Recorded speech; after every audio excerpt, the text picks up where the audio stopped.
गर्मियों का मौसम अपने चरम पर था। जंगल की जमीन तवे की तरह तप रही थी। नदी सिकुड़ती जा रही थी, पेड़ झुलसते जा रहे थे और पक्षी पंख फैला फैला कर छांव ढूंढ रहे थे। टुनटुनी चिड़िया अपने घोंसले में बैठी छांव में भी पसीना पसीना हो रही थी। उफ, ये गर्मी तो जान ही ले लेगी। सूरज तो जैसे सर पर बैठा है, बच्चों के पर जल रहे हैं, पीने को पानी नहीं है, कहीं ठंडी हवा नहीं है। वो बाहर निकलकर चारों ओर देखने लगी। नजारा डरावना था। हरे भरे पत्ते मुरझा चुके थे और पक्षी घबराए हुए थे।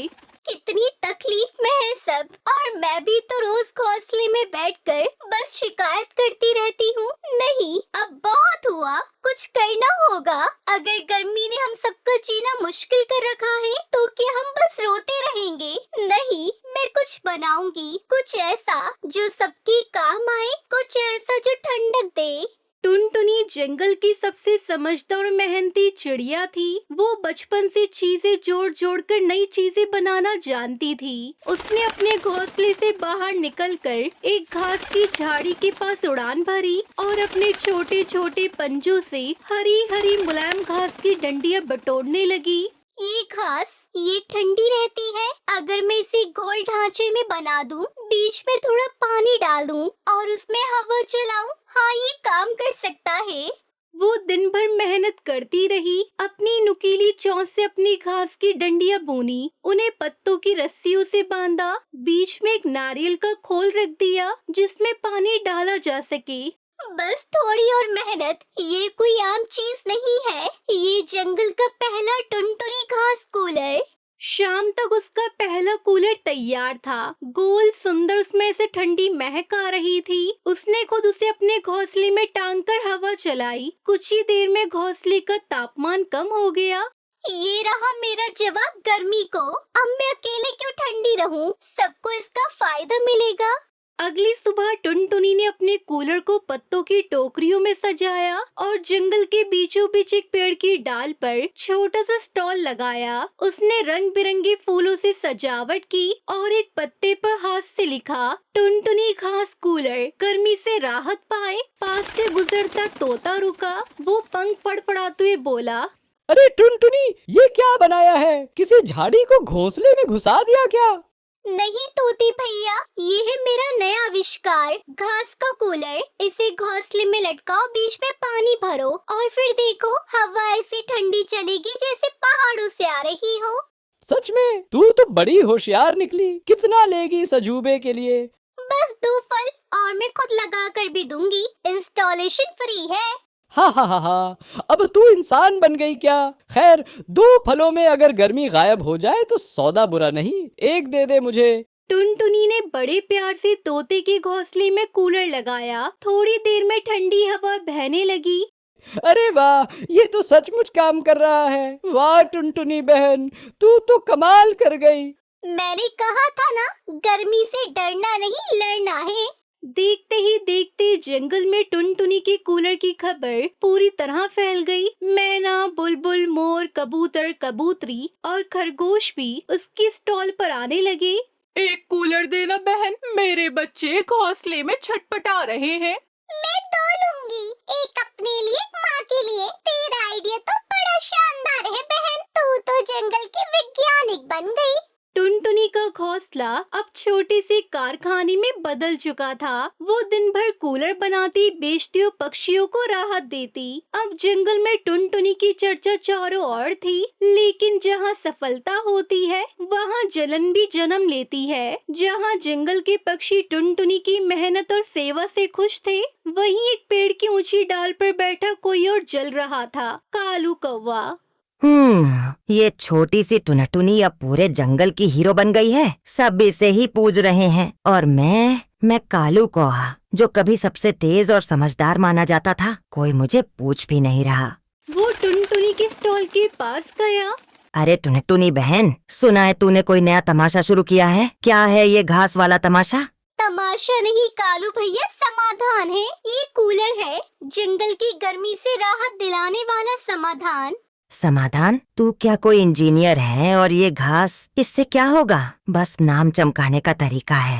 मैं के लिए नहीं, काम के लिए कर रही हूँ। और जो पसीने में तरबतर है, उन्हें पूछूं कि घास क्या कर रही है, उन्हें राहत मिल रही है, यही काफी है। तो देना मुझे भी एक कूलर मुफ्त में, फिर मैं सबको बताऊंगा कि कितना अच्छा है। माफ करना कालू भैया, लेकिन मुफ्त में नहीं, वो मेरी मेहनत है। अगर आप चाहो तो 2 फल दीजिए और एकदम ताज़ा कूलर पाइए।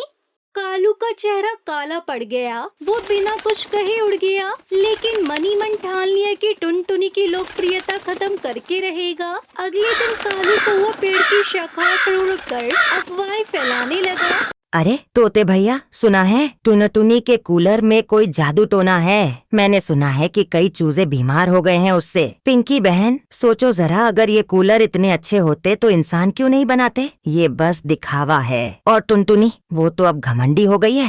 धीरे धीरे टुनटुनी के ग्राहकों की संख्या घटने लगी। उसकी स्टॉल पर सन्नाटा छा गया। अरे ये अचानक क्या हुआ? सभी पक्षी कहाँ चले गए? कोई आ ही नहीं रहा।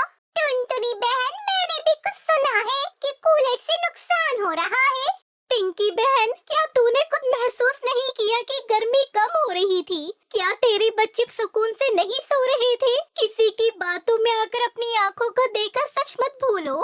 टुनटुनी टूट रही थी, लेकिन उसने हार नहीं मानी। टुनटुनी ने एक योजना बनाई। उसने जंगल के बीचों बीच एक सभा बुलाई, ठंडी हवा का मेला। वहाँ उसने कूलर को सबके सामने चलाकर दिखाया। उसने 2 घोंसलों में एक साथ तापमान मापा, एक में कूलर, एक में बिना कूलर। दोस्तों, मैं कोई जादूगर नहीं हूँ, ना ही कोई व्यापारी। मैं बस एक चिड़िया हूँ जिसे दूसरों की तकलीफ देखी नहीं जाती। ये कूलर मेरा प्यार है, मेरी मेहनत है, मेरी सेवा है। मैं बस इतना पूछती हूँ, क्या ये काम करता है या नहीं? मैं गवाही देता हूँ, ये कूलर मेरे बच्चों के लिए वरदान बना। कालू कौआ की बातों में आकर मैंने गलत समझा। टुनटुनी, माफ करना। कालू कौवा भी वहाँ था। अब सबकी नजरें उस पर थी। मैंने गलती की, जलन में आकर झूठ फैलाया। गलती सभी से होती है कालू भैया, लेकिन सच्चाई की हवा सबसे ठंडी होती है।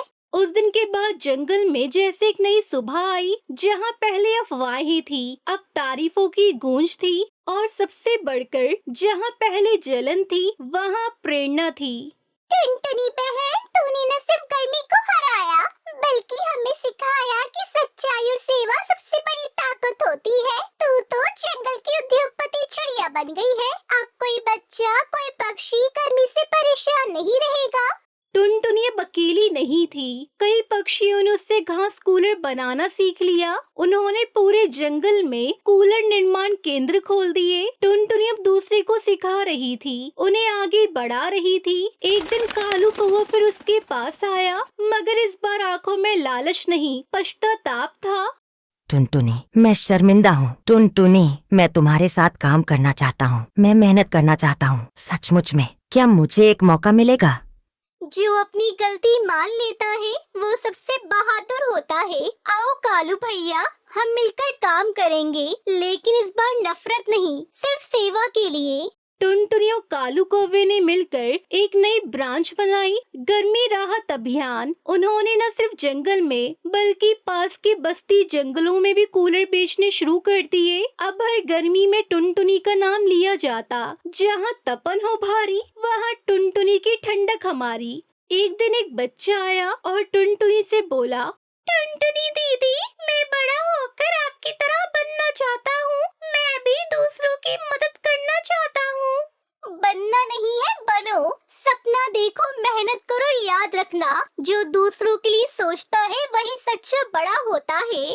और इस तरह एक नन्ही चिड़िया ने न सिर्फ जंगल को राहत दी, बल्कि उसे एक नई सोच दी।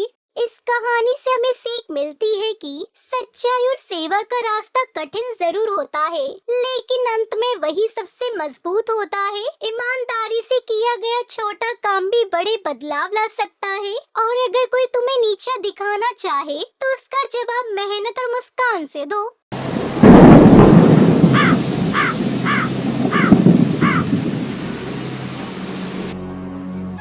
अफ्रीका के जंगल में टुनटुनी चिड़िया अपने मम्मी पापा के साथ रहती थी। टुनटुनी अपने माता पिता की लाडली थी, लेकिन टुनटुनी की माँ को एक गंभीर बीमारी लग गई थी, जिसके चलते एक दिन वो मर जाती है।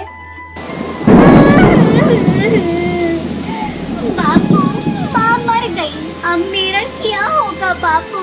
माँ मुझे छोड़कर क्यों चली गई? अब मुझे कौन प्यार करेगा? माँ तुम लौट आओ माँ। बापू, ऐसी मुझसे क्या गलती हो गई जो माँ मुझे छोड़कर चली गई? मत रो टुनटुनी, मत रो। मैं हूँ ना, मैं तेरा ख्याल रखूंगा। वो देख, तेरी माँ तारा बनकर तुझे देख रही है। सुबह से तूने कुछ नहीं खाया। बेटा कुछ खा ले। नहीं बापू, मुझे भूख नहीं है।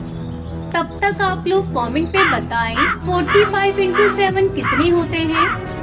इस तरह टुनटुनी दिन रात रोती रहती है। एक दिन कालू को वो नदी पर अपने दोस्त से मिलता है।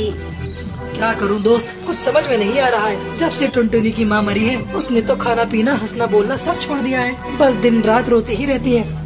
तू मेरी बात मान कालू, दूसरी शादी कर ले, सब ठीक हो जाएगा। उसको माँ का प्यार देने वाली मिल जाएगी। इस तरह दोस्त की बात मानकर कालू को वो दूसरी शादी कर लेता है। समय बीतने लगता है। एक दिन कालू अपनी नई पत्नी पिंकी को पैसे देते हुए कहता है, ये लो तनख्वाह के पैसे, इसे संभाल कर रख दो। कल बिटिया के स्कूल की फीस भरनी है। क्या टुनटुनी की स्कूल की फीस भरनी है? मैं कहती हूँ उसे ज्यादा पढ़ाने लिखाने की क्या जरूरत है? उसे पढ़ाने की कोई जरूरत नहीं। घर में रहे और घर के काम करे। तुम कैसी बातें कर रही हो पिंकी? अभी उसकी उम्र ही क्या है? इस उम्र में उसे स्कूल न भेजकर तुम उससे घर का कामकाज करवाना चाहती हो? अगर वो पढ़ेगी लिखेगी नहीं तो आने वाले समय का सामना कैसे करेगी? तुम्हें जो करना है करो, मैं तो वही करूँगी जो मुझे करना है। पिंकी चिड़िया अपनी माँ को बुलाती है और सारे पैसों को शॉपिंग में उड़ा डालती है। अगले दिन कालू पिंकी से पैसे मांगता है। पिंकी, अरे ओ पिंकी, कल जो तुम्हें पैसे रखने को दिए थे, जल्दी से लाकर मुझे दो। टुनटुनी की स्कूल की फीस जमा करनी है। टुनटुनी की फीस जमा करते हुए मैं जंगल चला जाऊंगा। पैसे? कौन से पैसे? कैसे पैसे? मेरा भी खर्चा है। मैंने सारे पैसे खर्च कर दिए। ये तुमने क्या किया पिंकी? वो पैसे टुनटुनी की फीस के लिए मैंने तुम्हें दिए थे। पिंकी नहीं चाहती थी कि उसकी सौतेली बेटी टुनटुनी आगे बढ़े। एक दिन टुनटुनी अपने घोंसले में बैठी अपनी माँ की तस्वीर देख रही थी। यहाँ बैठकर क्या कर रही हो बिटिया? पिताजी, आज माँ की बहुत याद आ रही है। बिटिया, ये लो दुर्गा माँ की तस्वीर। आज से तुम इनको ही याद करना, ये तुम्हारे हर दुख को दूर करेंगी। ठीक है पिताजी, आज के बाद से मैं दुर्गा माँ को ही अपनी माँ समझूंगी और इनकी भक्ति करूंगी। लेकिन पिताजी, छोटी माँ मुझे हर वक्त मारती रहती है। वो मुझे बहुत सताती है। मैं तो उन्हें अपनी माँ समझती हूँ, पर वो हर समय मुझे डांटती रहती है। उन्होंने मुझे कभी अपनी बेटी नहीं समझा। तभी पिंकी वहाँ आ जाती है। कल मुही शिकायत कर रही थी अपने पाप से मेरी। आज मैं तेरी खबर लेती हूँ। छोटी माँ मत मारो, मत मारो छोटी माँ, मुझे चोट लगती है। अपनी माँ की तरह तू भी कहीं जाकर मर जा, सारा झगड़ा ही खत्म हो जाएगा। टुनटुनी घर छोड़कर चली जाती है और एक पेड़ की डाल पर बैठकर रोने लगती है। तभी उसकी माँ की सहेली गोरी कबूतरी उसे देखती है और उससे पूछती है, अरे टुनटुनी, तू यहाँ बैठकर क्यों रो रही है? मौसी, नई माँ ने मुझे घर से निकाल दिया। अब मैं कहाँ जाऊँ मौसी? बेटा, तू मेरे घर चल, आज से तू मेरे घर रहेगी। गोरी कबूतरी टुनटुनी को अपने साथ अपने घर ले जाती है। टुनटुनी खुशी खुशी गोरी कबूतरी के साथ रहने लगती है।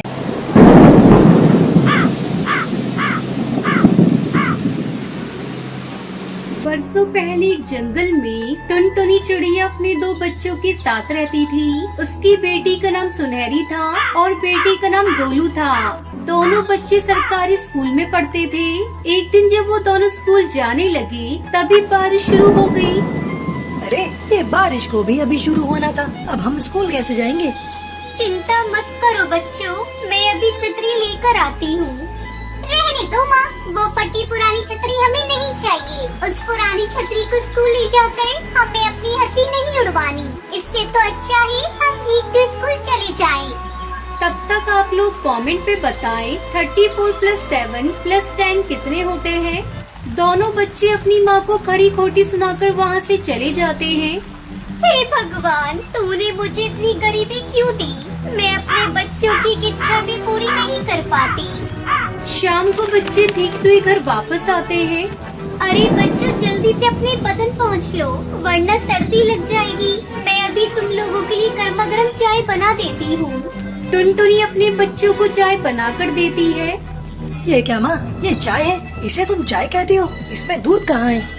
क्या करूँ बेटा, सुबह जब तुम लोग स्कूल गए तभी एक बिल्ली ने सारा दूध पी लिया। आज बिना दूध की ही चाय पी लो, मैं कल से ध्यान रखूंगी। तुम्हें नहीं पीनी ये काली चाय, तुमने खुद बनाई है, खुद ही पी लो। पता नहीं भगवान ने हमें गरीब घर में क्यों पैदा किया, एक एक चीज के लिए हमें तरसना पड़ता है। फिर रात हो जाती है और सभी सो जाते हैं। अगले दिन में बारिश बहुत तेज हो रही थी। आज तो हम किसी भी हाल में स्कूल नहीं जा सकते। माँ, ओ माँ, देख रही हो बाहर बारिश कितनी तेज है, हम स्कूल कैसे जाएंगे? किसी भी हाल में आज हम दोनों की नई छतरी लेती आना। सुनहरी बिटिया, तुम्हें तो पता है मेरा काम भी आजकल छूट गया है और मेरे पास इतने पैसे भी नहीं है कि मैं तेरे लिए नई छतरी ला सकूं। मैं ये सब कुछ नहीं जानती, मुझे तो बस नई छतरी चाहिए, मतलब चाहिए। मैं ज्यादा दिन तक स्कूल की छुट्टी नहीं कर सकती। दोनों बच्चे घोंसले के अंदर चले जाते हैं। हे भगवान, अब मैं क्या करूं? कहां से नई छतरी खरीद कर लाऊं? तभी टुनटुनी को याद आता है और वो अपनी अलमारी से अपना मंगलसूत्र निकालती है। मंगलसूत्र का क्या काम? पता नहीं सुनहरी के पिता अब जिंदा है भी या नहीं। अगर उस रात जंगल में बाढ़ नहीं आई होती तो हम कभी ना बिछड़ते। मेरे बच्चों को तो ये भी नहीं पता कि उनके पिता कितने अमीर थे।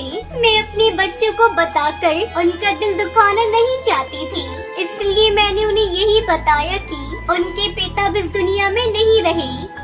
तभी एक तेज आवाज से टुनटुनी एकदम से चौंक जाती है। उनका घर बारिश में टूट गया था।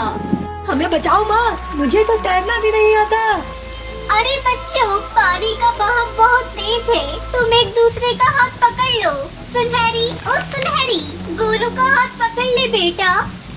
नहीं माँ, मुझे नहीं जीना, गरीबी की जिंदगी जीने से अच्छा है मैं मर जाऊँ। ऐसा मत बोल मेरी बच्ची, आज तक मैंने तुम दोनों से एक बात छुपाई है। तुम्हारे पिता एक बहुत बड़े सेठ थे, लेकिन एक बार इतनी तेज बारिश हुई कि जंगल में बाढ़ आ गई और वो हमसे बिछड़ गए। पता नहीं अब वो इस दुनिया में रहे भी या नहीं, लेकिन मैं आज तक इसी आस में जी रही हूँ कि एक दिन तेरे पिता जरूर वापस आएंगे, मेरा मन कहता है। सुनहरी और गोलू पानी के साथ बहते हुए जा रहे थे। तभी कालू की नजर उन पर पड़ती है और वो उन्हें बचा लेता है। टुनटुनी भी किसी तरह बारिश से बचती बचाती वहाँ पहुँचती है और कालू को देखकर रोने लगती है, क्योंकि ये कोई और नहीं टुनटुनी का सेठ पति कालू कौवा था। बच्चों, यही तुम्हारे पिता हैं, जिस बारिश ने हमसे अलग किया था, आज उसी तेज तूफान ने हमसे मिला दिया। टुनटुनी, उस तूफान के बाद मैंने तुम्हें बहुत तलाश किया, लेकिन तुम्हारा कहीं पता नहीं चल पाया। थक हार के शहर चला गया था, वहीं मैंने अपना नया घर बनाया है। चलो मेरे बच्चों, तुम्हें अब और गरीबी की जिंदगी नहीं जीनी पड़ेगी। फिर कालू को उन सभी को अपने घर ले जाता है। इस तरह दोनों बच्चे अपने पिता और टुनटुनी के साथ खुशी खुशी रहने लगते हैं। बुल्ला, खाता हूँ मांस खुल्लम खुल्ला। किसी जंगल में टुनटुनी चिड़िया एक पेड़ पर रहा करती थी। उसका घोंसला कई जगह से टूट फूट चुका था। वो अपना एक मजबूत घोंसला बनाती है और उस घोंसले में 2 अंडे देती है। वो दिन रात अपने अंडों की देखभाल करती थी और कहीं आती जाती नहीं थी। हे भगवान, अब मैं क्या करूं? सारा अनाज खत्म हो गया, अब मैं क्या खाऊंगी? 2 दिन बीत गए, मैंने अनाज का एक भी दाना नहीं खाया। भूख के मारे मुझे तो चक्कर आ रहे हैं, लेकिन मैं करूँ भी तो क्या? मैं अपने अंडों को छोड़कर कहीं जा भी नहीं सकती। अगर मेरे पीछे कोई मेरे अंडों का शिकार कर लेगा तो मैं क्या करूँगी? टुनटुनी भूख से बेहाल अपने घोंसले में उदास बैठी थी। तभी उस पेड़ के नीचे रहने वाला दुष्पास भुल्ला टुनटुनी को उदास देखकर उसके पास आता है। भुल्ला बास को अपने करीब देखकर टुनटुनी डर जाती है। तब तक आप लोग कमेंट पे बताएं 75 डिवाइडेड बाय 9 कितने होते हैं? अरे टुनटुनी, तुम मुझसे क्यों डर रही हो? मुझसे डरने की कोई जरूरत नहीं। मैंने 1 महीने पहले ही मांस खाना छोड़ दिया है। अब मैं बूढ़ा हो चुका हूँ। जवानी में बहुत पाप कर लिए। अब मैं धर्म करना चाहता हूँ। आखिर एक दिन मुझे भी तो ऊपर भगवान के घर जाना है। वहाँ जाकर मैं भगवान को क्या मुँह दिखाऊंगा। इसलिए मैंने फैसला कर लिया है कि मैं अब सबकी मदद करूँगा। मैंने तुम्हें कई दिनों से घोंसले से बाहर जाते नहीं देखा, इसलिए तुम्हारा हाल चाल पूछने चला आया। टुनटुनी इस बास की चिकनी चुपड़ी बातों में आ जाती है। क्या बताऊं बास भाई, मैंने तो अंडे दिए हैं। मुझे हर समय यही चिंता सताती है कि अगर मैंने छोड़कर भोजन की तलाश में बाहर गई तो कोई मेरे अंडों का शिकार कर लेगा। भूख से मेरी जान निकल रही है, पर समझ में नहीं आ रहा है मैं घर अकेला छोड़कर जाऊं भी तो कैसे। अरे पगली, तुम्हारा बुल्ला बाज है ना, तुम्हें भूखे रहने की क्या जरूरत। तुम अंडों की चिंता बिल्कुल भी मत करो। तुम जाकर भोजन कर लो। तब तक मैं तुम्हारे अंडों की देखभाल करता हूँ। मैं यही तुम्हारे अंडों के पास बैठकर माला फेरूंगा। ठीक है भुल्ला भैया, मैं अभी गई और अभी आई। आप मेरे अंडों की रक्षा करना। टुनटुनी भोजन की तलाश में चली गई। थोड़ी देर बीत जाने पर वापस भोजन करके वो अपने घोंसले में लौट आई और अपने अंडों को सही सलामत देखकर बहुत खुश हुई। मैं बेकार में भुल्ला भैया पर शक कर रही थी। वो शायद सच में शाकाहारी हो गए हैं। धीरे धीरे समय गुजरने लगा। अब टुनटुनी के बच्चे अंडे से बाहर निकलने वाले थे। एक दिन टुनटुनी फिर से भोजन की तलाश में गई थी। कुछ देर बाद उसके घर सुंदरी कौवी आती है। आर्यो टुनटुनी, जरा दरवाजा खोलो, मुझे पानी चाहिए। मेरे घर पानी खत्म हो चुका है और प्यास से मेरा गला सूख रहा है। बाज दरवाजा खोलता है। वो अभी मेरे घर में नहीं है, तुम बाद में आना। बाज को टुनटुनी के घर में देखकर सुंदरी उल्टे पांव वहाँ से भाग जाती है। रास्ते में उसे टुनटुनी मिलती है। अरे टुनटुनी, तुम्हारे घर में दुष्पास को देखा। वो तुम्हारे घर में क्या कर रहा है? अरे वो तो भुल्ला भैया है, मेरी अंडों की देखभाल कर रही है। मैं उन्हें बैठाकर भोजन की तलाश में गई थी। अरे बाप रे, ये तुम क्या कर रही हो टुनटुनी? वो बहुत खतरनाक है। उससे दोस्ती मतलब अपने पैरों पर कुल्हाड़ी मारने जैसा है। मैं तो कहती हूँ तुम्हें अपने बच्चों की जान प्यारी है तो दुष्पास से दूरी बना लो। अरे नहीं सुंदरी बहन, भुल्लाबाज ने मांस खाना छोड़ दिया है। वो धर्म कर्म करते हैं। सुंदरी कौवी की लाख समझाने पर भी टुनटुनी नहीं मानती। आखिर वही हुआ। खुल्ला खाता हूँ मांस खुल्लम खुल्ला। जिसका डर था। एक दिन टुनटुनी जब अपने घर पहुंचती है तो देखती है कि घोंसले में अंडों के खाली छिलके पड़े थे और बच्चे गायब थे। भुल्लाबाज भी आज नजर नहीं आ रहा था। हाय मेरे बच्चे, उस दुष्पास ने मेरे बच्चों को खा लिया। अपने बच्चों की मैं ही हत्यारन हूँ। मैंने उस पर विश्वास कर लिया। मेरे बच्चे कैसे तड़प तड़प के मरे होंगे। मैं उसको जिंदा नहीं छोड़ूंगी। टुनटुनी अपने बच्चों के गम में रो रही थी। उसकी आवाज सुनकर वहाँ कई पक्षी आते हैं। सुंदरी कौवी भी टुनटुनी को समझाते हुए कहती है, अब जो होना था हो गया। तुम्हारे रोने से बच्चे वापस नहीं आएंगे। संभालो अपने आप को टुनटुनी। आगे से कभी किसी शिकारी पशु पक्षी पर इस तरह आंख बंद करके भरोसा मत करना। हम सब मर गए थे क्या, जो तुमने उस दुष्पास का विश्वास किया? टुनटुनी करती भी क्या, उसके पास पछताने के सिवा दूसरा कोई चारा नहीं था। दूसरी तरफ वो दुष्पास टुनटुनी के अंडों से अपनी भूख बुझाकर दूसरे जंगल की ओर चला गया। बुल्ला खाता हूँ मांस खुल्लम खुल्ला।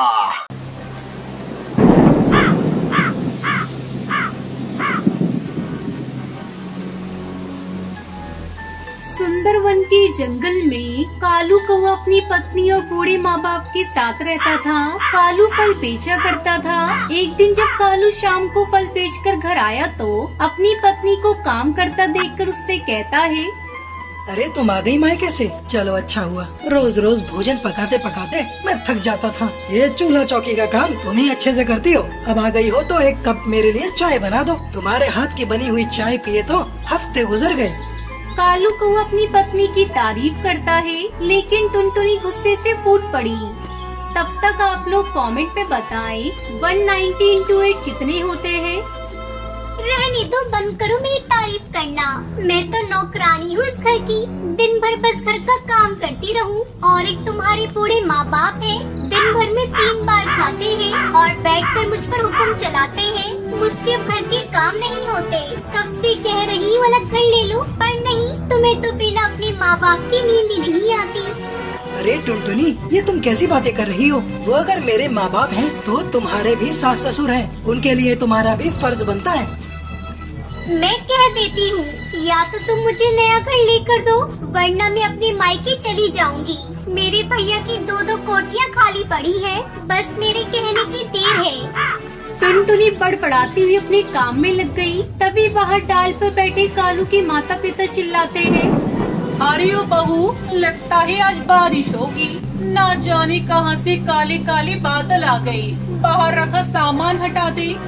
जाओ जाकर देखो, तुम्हारे माँ बाप का बुलावा आया है। कालू को अपने माँ बाप के पास जाता है। तभी तेज बारिश शुरू हो जाती है। अरे बाप रे, इतनी तेज बारिश! इस मौसम में तो कभी इतनी तेज बारिश नहीं होती। धीरे धीरे रात हो जाती है, लेकिन बारिश नहीं रुकती। इसी तरह सभी भोजन करके सो जाते हैं। अचानक उनके घर का एक हिस्सा, जिसमें माता पिता सो रहे थे, वो गिर जाता है और कालू के बूढ़े माँ बाप उसमें दब जाते हैं। बचाओ बचाओ, कालू बेटा हमें बचाओ। ये क्या हो गया पिताजी? आप चिंता न करें, मैं अभी आपको बचाता हूँ। माँ जी आप ठीक तो है ना? लेकिन कालू की माँ कोई जवाब नहीं देती।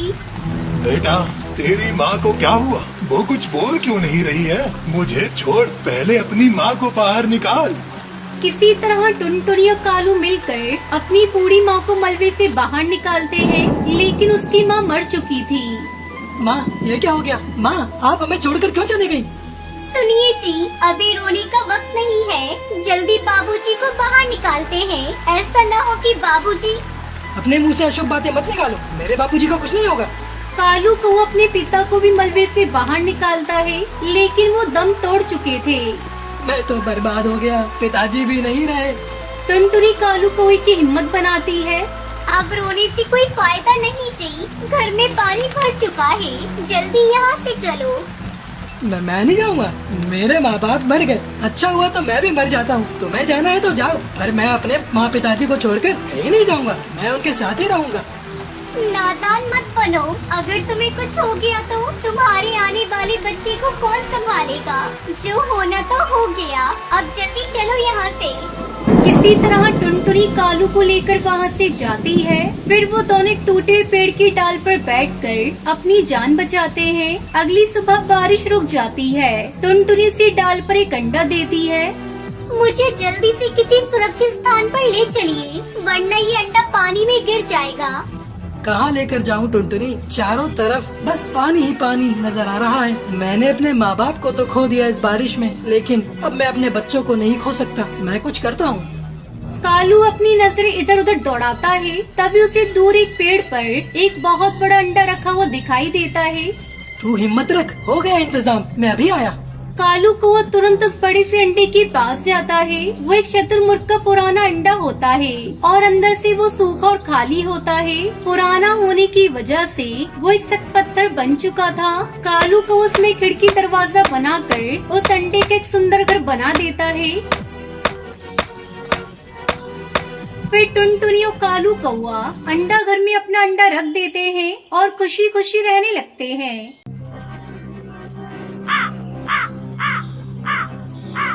बहुत समय पहले किसी जंगल में टुन्नू और कालू नाम के 2 भाई रहा करते थे।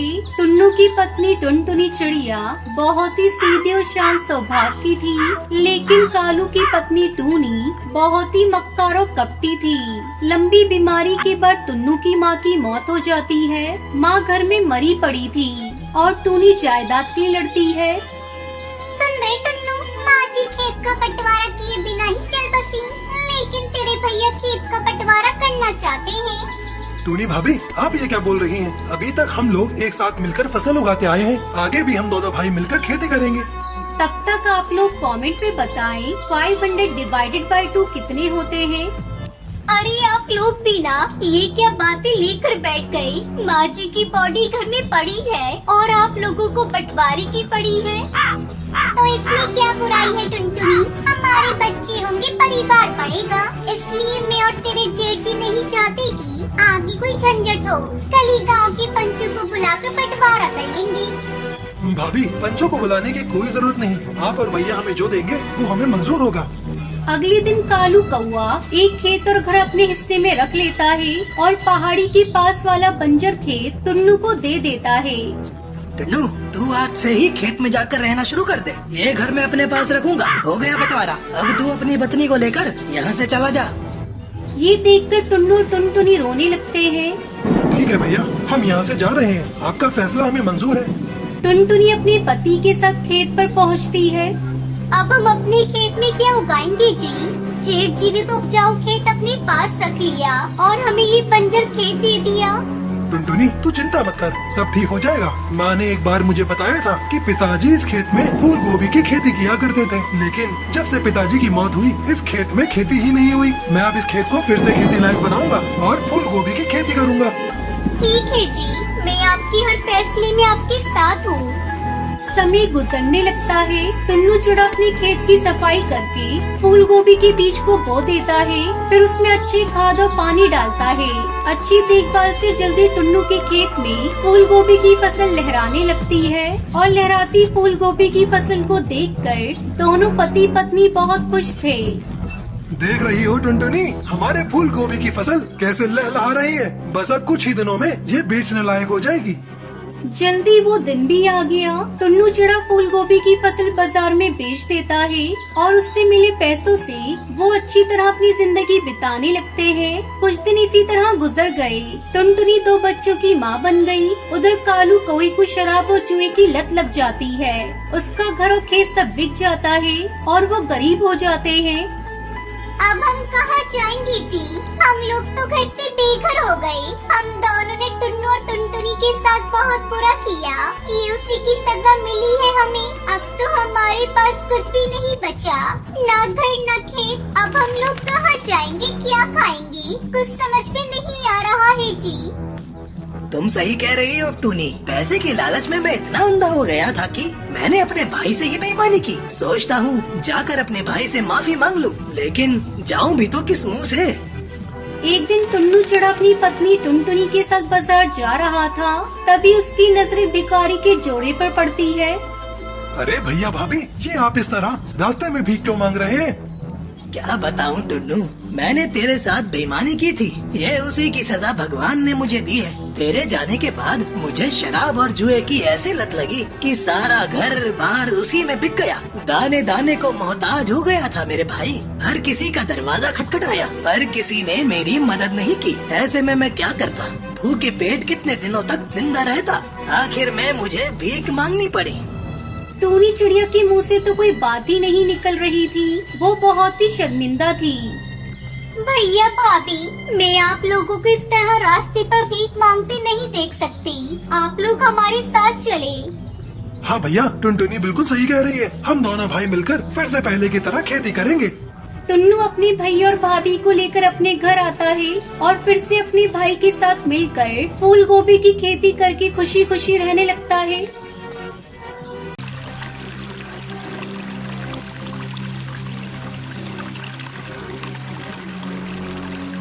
मुझे बड़े दुख के साथ कहना पड़ रहा है कि आपकी बेटी का दिल ट्रांसप्लांट करना होगा, अन्यथा कुछ भी हो सकता है। डॉक्टर साहब, कुछ भी करके मेरी फूल सी बच्ची को बचा लीजिए। इस दुनिया में इसके सिवा मेरा कोई नहीं है। चाहे तो आप मेरा दिल मेरी बेटी को लगा दीजिए।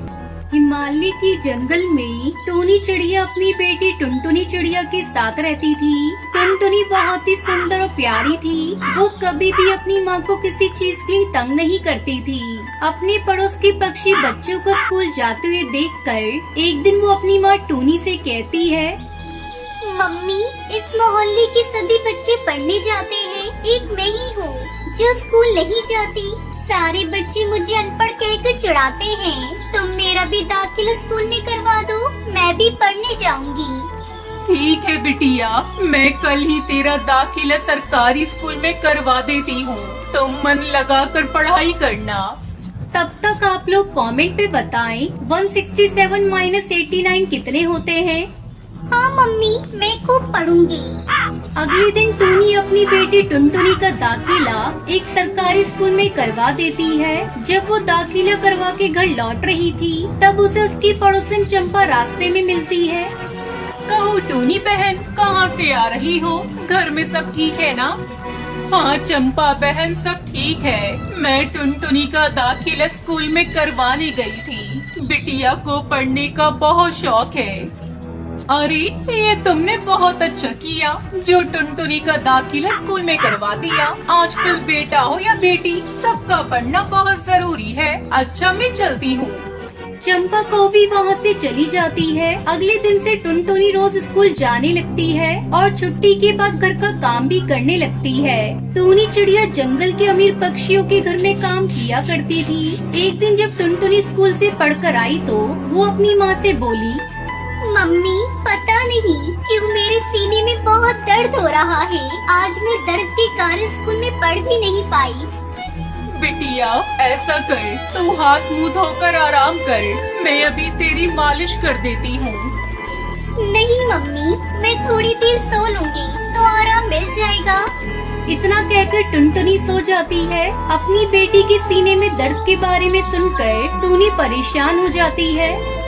हे भगवान, तू मुझे ये दर्द दे दे और मेरी बेटी को जल्दी से ठीक कर दे। मैं अपनी बेटी को जरा भी तकलीफ में नहीं देख सकती। किसी तरह रात गुजर जाती है। अगले दिन टुनटुनी के सीने का दर्द ठीक नहीं होता। अरे बेटा, तुझे सीने में दर्द के साथ साथ तेज बुखार भी है, तो चल मैं तुझे अभी डॉक्टर के पास लेकर चलती हूँ। टूनी अपनी बेटी को लेकर तुरंत डॉक्टर के पास जाती है। डॉक्टर, मेरी बेटी की तबीयत कल से ठीक नहीं है, उसे जल्दी ठीक कर दीजिए। बहन जी, मैं समझ सकता हूँ, आप माँ हैं, इसलिए आपको अपनी बेटी की बहुत फिक्र है। लेकिन मैं एक डॉक्टर हूँ, मैं अभी इसके कुछ टेस्ट करके दवा देता हूँ। डॉक्टर टुनटुनी का टेस्ट करते हैं, फिर टूनी से कहता है, मुझे बड़े दुख के साथ कहना पड़ रहा है कि आपकी बेटी का दिल ट्रांसप्लांट करना होगा, अन्यथा कुछ भी हो सकता है। डॉक्टर साहब, कुछ भी करके मेरी फूलसी बच्ची को बचा लीजिए। इस दुनिया में इसके सिवा मेरा कोई नहीं है। चाहे तो आप मेरा दिल मेरी बेटी को लगा दीजिए, पर मेरी बेटी को कुछ भी मत होने दीजिए।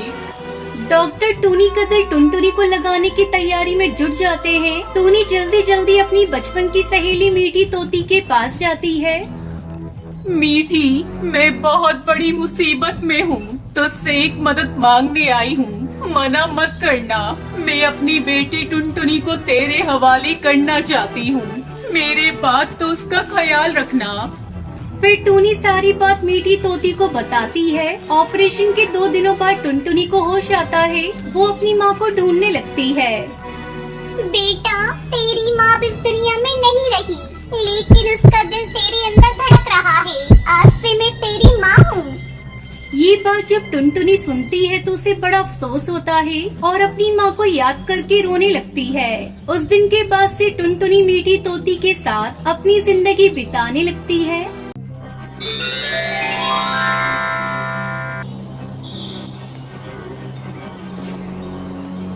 एक घने जंगल में बबली कबूतरी अपने बेटे बंटी के साथ रहती थी। वो नारियल की खेती करती थी और उसे बेचकर अपने बेटे को अच्छी शिक्षा दिलवा रही थी। एक दिन जब वो खेत में काम कर रही थी, तभी बंटी वहाँ आता है। अरे बेटा, तू और यहाँ खेत में क्या बात है? तू खुश भी बहुत दिखाई दे रहा है। हाँ माँ, आज मैं बहुत खुश हूँ। बात ही कुछ ऐसी है जिसे सुनाने के लिए मैं यहाँ चला आया। तो सुनाना वो खुशखबरी, मेरे कान सुनने को तरस रहे हैं। तब तक आप लोग कमेंट पे बताएं 34 माइनस 30 कितने होते हैं। माँ, मेरी एक बहुत बड़ी कंपनी में नौकरी लगी है। अब मैं आपको खेतों में काम करने नहीं दूंगा। आपको अब नारियल उगाने की कोई जरूरत नहीं। घर पर रहकर आराम करना। घर का सारा खर्च अब मैं पूरा करूँगा। तेरी बात तो ठीक है बेटा, लेकिन मैं घर पर अकेली बैठे बैठे बोर हो जाऊंगी। अगर तू चाहता है कि मैं खेतों में काम न करूं और घर में रहूं, तो इसके लिए तुझे मेरी एक बात माननी होगी। बोलो माँ, मैं तुम्हारी हर बात मानने को तैयार हूँ। तो बेटा, तू किसी अच्छी चिड़िया से शादी कर ले। तेरे नन्हे नन्हे बच्चों के साथ खेलते खेलते मेरा बुढ़ापा कट जाएगा। अच्छा, तो ये बात है। फिर तो तुम अपनी पसंद की कोई चिड़िया देख लो, तुम जिससे कहोगी मैं उससे शादी कर लूँगा। इस तरह टुनटुनी नाम की चिड़िया से बंटी की शादी हो जाती है। कुछ दिनों के बाद टुनटुनी 2 बच्चों की माँ बन जाती है। एक दिन बंटी ऑफिस से घर आता है और अपनी माँ से कहता है, माँ, मुझे कंपनी के काम से विदेश जाना है, 1 सप्ताह बाद लौटूंगा। क्या आप विदेश जा रहे हैं? मैं भी आपके साथ चलूंगी। नहीं टुनटुनी, माँ अकेली कैसे रहेंगी? तुम उनकी देखभाल अच्छे से करना, मुझे कोई शिकायत नहीं मिलनी चाहिए। मैं वहाँ कौन सा हमेशा के लिए रहने जा रहा हूँ, बस 1 सप्ताह में वापस आ जाऊँगा। थोड़ी देर बाद बंटी चला जाता है, लेकिन 2 घंटे बाद खबर मिलती है कि प्लेन क्रैश हो गया और सारे यात्री मारे गए।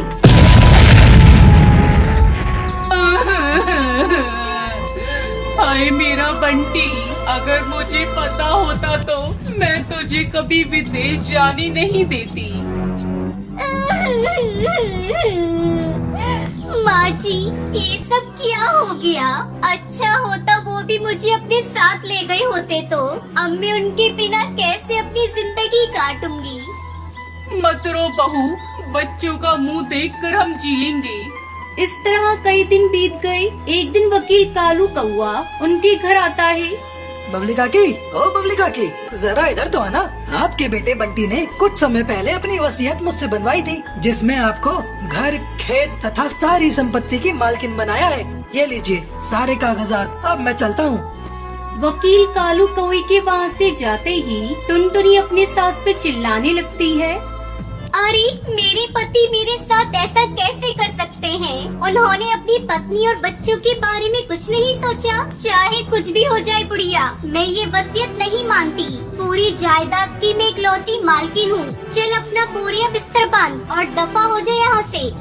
बहू, ऐसा मत करो मेरे साथ। मैं इस बुढ़ापे में कहाँ जाऊंगी? मुझे कुछ नहीं चाहिए, बस इस घर में कोना मुझे दे दो रहने के लिए। तुम सबको देख देख कर मैं अपनी जिंदगी गुजार लूंगी। चुप हो जा बुढ़िया, इस घर में तो मैं तुझे रहने नहीं दूंगी। अगर तुझे रहना ही है तो जाकर खेत में रह ले। रोती हुई बगली कबूतरी उस घर से चली जाती है और अपने खेत में जाकर रहने लगती है। उसने फिर से नारियल उगाकर बेचना शुरू किया। इस तरह नारियल की खेती करके बबली कबूतरी अपनी जिंदगी खुशी खुशी बिताने लगी।